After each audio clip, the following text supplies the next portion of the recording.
Elhamdülillah, thumma elhamdülillah. İnnel hamdelellahi nahmaduhu ve nesta'inuhu ve nestağfiruh ve na'udzu billahi min şururi enfusina ve min seyyiati a'malina. Men yehdihillahu fela mudille leh ve men yudlil fela hadiye leh. Neşhedü en la ilahe illallah vahdehu la şerike leh.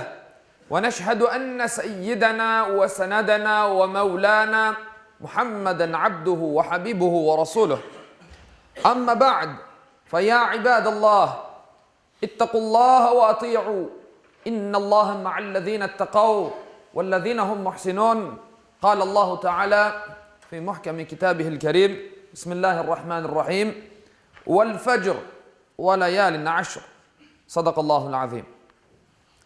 Saygılı ve hürmetli Müslümanlar, Yüce Mevlamız Allah bizge Kur'an-ı Kerim'de haber bergen 4 haram aydan biri içinde Aşure günü olgan Muharrem ayıdır. Sevimli Peygamberimiz Aleyhissalatu vesselam bu ay hakkında şöyle buyurgandır.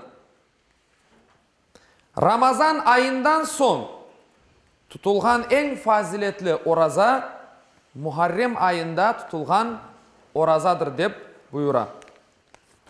Bu mübarek ayda yerleşken Aşure gününün emniyeti hakkında da pek çok hadislerde aytılıp geçilmekte. Bu hadislerinin birinde de sevimli Peygamber Efendimiz Aleyhissalatu vesselam şöyle haber verir. Allahu Teala Aşure gününü üstün kıldı.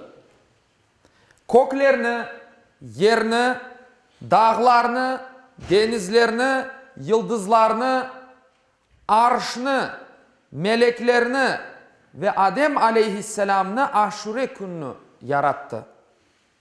İbrahim Aleyhisselam'ın dünyaya gelmesi ve Nemrut padişahın, Nemrut zalimin ateşinden kurtulması Aşure günü oldu.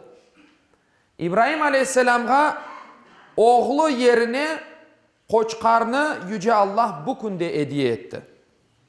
Sevimli Peygamberimiz Kendisi Aleyhissalatu vesselam Mekke'den Medine'ye hicret etkendi. Medine'de yerleşken Yahudilerinin Aşure günü oraza tutkanlarını gördü ve onlardan ne için bu günde oraza tutasınız dep sorağanında Yahudiler Yüce Allah bu günü Musa peygamber vasıtasıyla Yahudilerini Firavundan ve onun zulmünden kurtardı dep cevap verdiler. Onun için bizler bu gün oraza tutamız. Peygamber Aleyhissalatu vesselam da onlarga men Musa Aleyhisselam'a men Musa'ga sizden daha layıkım, daha yakınım dep buyurgandır. Hürmetli dindaşlarım, bu günde oraza tutmak Peygamberimizin sünnetidir. Bir hadis-i şerifte bu günde oraza tutkanının fazileti böyle anlatıla. Sevabı şu şekilde anlatıla. Aşure günü oraza tutkan kimsenin bir yıllık günahları afu edilir de buyura Peygamber Efendimiz Aleyhissalatu vesselam. Ama tek Aşure gününde oraza tutmak mekruh sayılır. Çünkü Yahudiler bir gün oraza tutarlar. Bunun için 2 gün oraza tutmak tavsiye edilir. Daha evvel saytkanımız gibi Peygamber Efendimiz çok zaman başka din mensuplarına oşamamak için onlardan azıcık farklı bir şekilde hareket eteydi. Onun için oraza tutulacağı vakit işte Muharrem ayının şu Aşure orazasını eğer tutacak olsak 9 ve 10 günleri veya 10. ve 11. günlerini 2 gün olarak tutmak gerekir. Aşure gününün bir de İslam tarihinde siyasi bir tarafı var. Bilemiz ki Peygamber Efendimiz'in kucağında yetişken Peygamber Efendimiz aleyhissalatu vesselam namaz kılganı vakit onun boynuna asılıp Peygamberimizin oynagan torunu Hazreti Hüseyin radıyallahu anh bu kunu Aşure kununde şehit edildi. Yezid bin Muaviye degen bir halife ve onun ordusu tarafından halife işte Peygamberimizin torunu olup şehit edildi.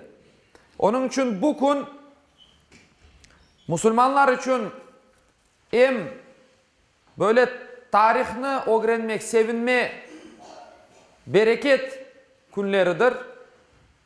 Hem de kederlenme gününden biri de işte Aşure günüdür. Çünkü bu günde Peygamberimizin torunu şehit edildi. Yüce Allah afu ve mağfiret etsin. Hepimizne siyasi bir gaye, maksat uğrunda görüyoruz ki İslam tarihinde Peygamberimizin torununu bile şehit etkenler. Halife men olacağım. Yok sen olmayacaksın men olacağım. Bana biat etiniz deyip. İnsanlar Peygamberimizden son, Peygamberimizin ölümünden son böyle bir fitnege düşkendirler. Peygamberimizin ölümünden çok az bir vakit son. Biz bugünlerini laf etmeyimiz. Ta o zamanlarda Müslümanlar böyle makam, mevki, bazı siyasi hedefler, gayeler uğruna Peygamberimizin torununu bile koze aldılar ve onu şehit ettiler. Allahu Teala cümlemizge bu tarihimizden gerek olan dersini çıkarmaya kısmet etsin. Allahu Teala bu dünyaya aldanmagan, bu dünyanın bir durak, bir toktama yeri olup bilgen, bir kapıdan kirgen ve bir kapısından çıkan bir mekan olarak görgen kullarından eylesin hepimizden. Bunlar hepsi bir gün gelir, bir gün gider. Ama hepimiz Allah'ın huzurunda bir gün toplanacakmız ve bütün yapkanlarımızdan hesap verecekmiz. Allahu Teala hiçbirimizni utandırmasın. Allahu Teala yapkan ibadetlerimizni en güzel bir şekilde kabul ve makbul eylesin ve tarihten ders alıp gelecekte aynı hatalarını işlemegen kullarından cümlemizne eylesin.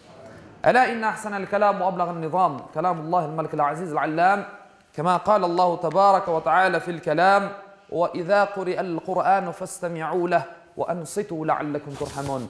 Bismillahirrahmanirrahim. İnned dîne indallâhil islam. Sadakallahul azim.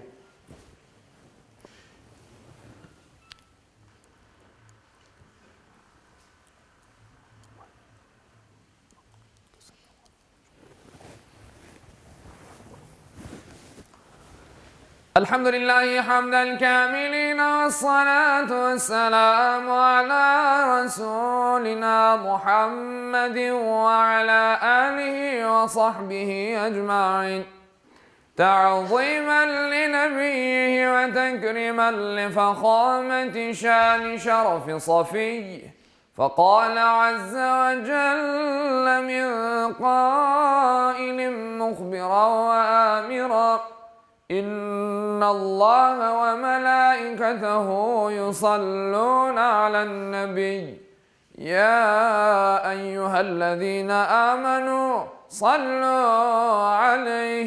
صلوا عليه وسلموا تسليما اللهم صل على محمد وعلى آل محمد كما صليت على إبراهيم وعلى آل إبراهيم إنك حميد مجيد اللهم بارك على محمد وعلى آل محمد كما باركت على إبراهيم وعلى آل إبراهيم إنك حميد مجيد اللهم وارض عن الأربعة الخلفاء سيدنا أبي بكر وعمر وعثمان وعلي ذوي الصدق والوفاء وعن الأنصار والمهاجرين والتابعين إلى يوم الجزاء وعن كافة المؤمنين والمؤمنات والمسلمين والمسلمات الأحياء منهم والأموات بفضلك ورحمتك إنك سميع قريب مجيب الدعوات برحمتك يا أرحم الراحمين. عباد الله إن الله يأمر بالعدل والإحسان وإيتاء ذي القربى وينهى عن الفحشاء والمنكر والبغي يعظكم لعلكم تذكرون ولذكر الله أكبر والله يعلم ما تصنعون. Okuğanım ayette Yüce Allah buyurmakta ki, şüphesiz Allah adaletini, yaxşılık yapmakni ve soy sopqa yardım etmekni emir eter. Edepsizlik, fenalık, isyan etip zulüm işlemekni de yasaklar. Düşünüp uymanız için sizlerge nasihat verir. Muhterem cemaatim, Kalçugina koyunda bir din kardeşimiz insult geçirgendir. Hastanege bargandan son bir insult daha geçirgendir. Pek zor bir alda. Din kardeşimiz için bir dua eteyik. İnşallah aslında her daim bizler Müslümanlar için, bütün Müslümanlar için dua etmektemizdir. Bu kardeşimiz için dualarınızda unutmayınız. Namazdan sonra inşallah Allah-u Teala yapkan dualarınızı kabul eylesin. Sağ olun.